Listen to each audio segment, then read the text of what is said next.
아주 단 것들만 좋아지기 시작해서 오히려 그걸 더 먹게 되고 단 음식을 먹어야만이 스트레스를 해소하는 입장에까지 왔는데, 이 포식증을 가지고 고생하시는 한 여학생에 대해서 이야기를 나누고자 하는데요. 안녕하세요. 하늘심리상담센터의 백연진 원장입니다.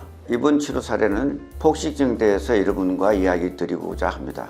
그러면 오늘은 이 포식증을 가지고 고생하시는 한 여학생에 대해서 이야기를 나누고자 하는데요. 이분은 지금 나를 찾아왔을 때는 대학교 1학년 다니던 남자친구와 헤어지고 어려움을 갖고 호소한 사례였어요. 그래서 친구가 나를 찾아왔을 때는 가장 힘들어했던 것이 청각적으로 이상한 소리가 들리고 가끔 생각지 않던 망상이 떠올라가지고 힘들어하는 케이스예요.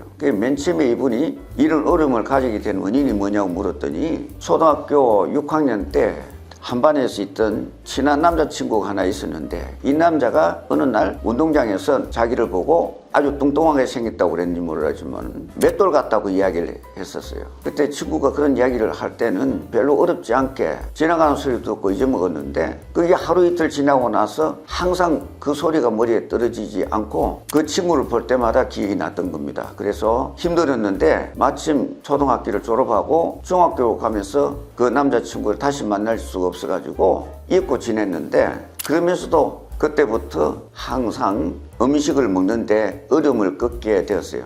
이걸 내가 또 먹으면은 살이 찌면 어떠지? 아니면 또 이걸 먹으면 앞으로 어떻게 되지? 걱정을 하고 지냈는데, 그래도 큰 어려움 없이 조금 어른들이 볼 땐 살이 찌고 뚱뚱하지만은 그런 대로 잘 견뎌왔다고 생각했는데, 대학교 1학년 때 한 남자친구를 만나가지고 사귀면서 결혼까지 생각할 정도로 사이가 좋았는데, 어느 날 알고 보니까 이 남자친구가 자기만 사귄 게 아니고 다른 여자친구를 하나 사귀고 있더라는 걸 알게 되었어요. 그런데 자기가 사귀는 이 남자 애인이 볼 때 얼굴이나 모든 거 봐서 자기가 빠지지 않는데, 그 여자친구는 호리호리하고 진짜 가냘픈 거예요.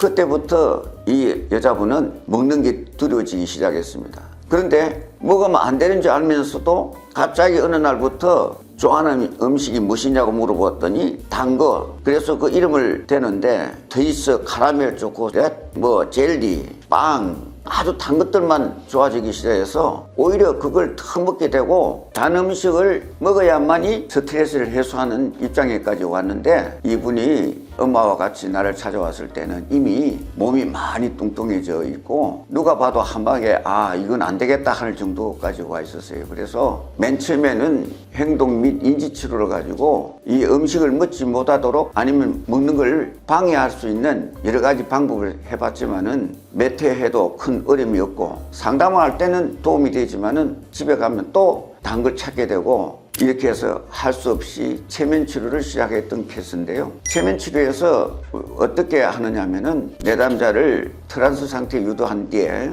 이분이 최초에 어떤 이유로 음식에 대한 공포를 느끼게 했는지를 찾고, 그때 가서 체면에서 리그레이션을 하고 합니다. 그래서 그 나이에서 남자친구가 했던 말들을 머리에 남지 않도록 지어주는 케이스예요. 그리고 자기가 좋아하는 음식들을 이름을 하나씩 다 체면 속에서 말하게 하고, 그 음식들을 머리에 떠오르게 한 뒤에 이 음식들을 먹으면 안 될 수 있는 우리가 볼 때 나쁜 균이나 아니면 오물이나 이런 쓰레기 같은 거하고 혼합시켜가지고 우리 뇌에서 단 음식만 거부할 수 있는 상상을 만들어주는 것이죠. 그래서 이분이 체면에 깨어났을 때는 그 음식만 보면은 해무감이 들고 불쾌한 마음이 들어서 음식에 가까이 가지 못하게 하는 이런 체면 방법인데요. 다른 어떤 방법보다도 폭식증이 있는 사람들한테는 도움이 되는 방법입니다. 이런 어려움이 있고 폭식증 때문에 고생하시는 분 계시면은 어려워하지 마시고 언제든지 찾아오셔서 도움을 받으시기 바랍니다. 당신은 혼자가 아닙니다.